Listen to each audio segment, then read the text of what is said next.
बेलन, शंकु और गोला, इन तीनों का आयतन का फॉर्मूला याद करेंगे। वो कैसे? अगर बेलन की बात कर ले तो बेलन का नीचे वाला ये वाला भाग क्या होता है, ये एक वृत्त के जैसा होता है और वृत्त का क्षेत्रफल होता है पाई आर स्क्वायर। और इसी वृत्त को h ऊंचाई तक अगर हम उठा दें तो वो बेलन बन जाता है। तो बेलन का अगर हम आयतन की बात कर लें तो ये पाई आर स्क्वायर नीचे का और h ऊंचाई तक उठा दिया गया, तो बेलन का आयतन क्या होता है, पाई आर स्क्वायर h। अब बेलन और शंकु में एक संबंध होता है, अगर दोनों की त्रिज्याएं सेम होगी तो बेलन क्या होता है, वो शंकु का 3 गुना होता है, यानी शंकु क्या होता है, बेलन का 1/3 होता है। तो इसके फॉर्मूले को बस हम 1/3 कर दे तो वो क्या निकल जाता है, शंकु का क्षेत्रफल निकल जाता है। ठीक है।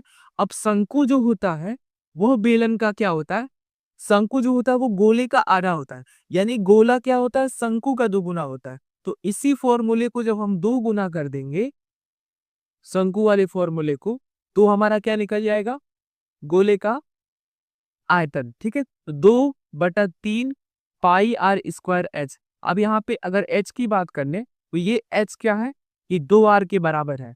एच बराबर आर प्लस आर। तो बस हम क्या कर लेंगे, यहाँ पर एच का मान रख देंगे, तो ये पाई आर स्क्वायर, एच की जगह पे आर इंटू आर, यानी 2r। आर आर कितना हो गया, 2r। देख लीजिए आर आर कितना हो गया, 2r।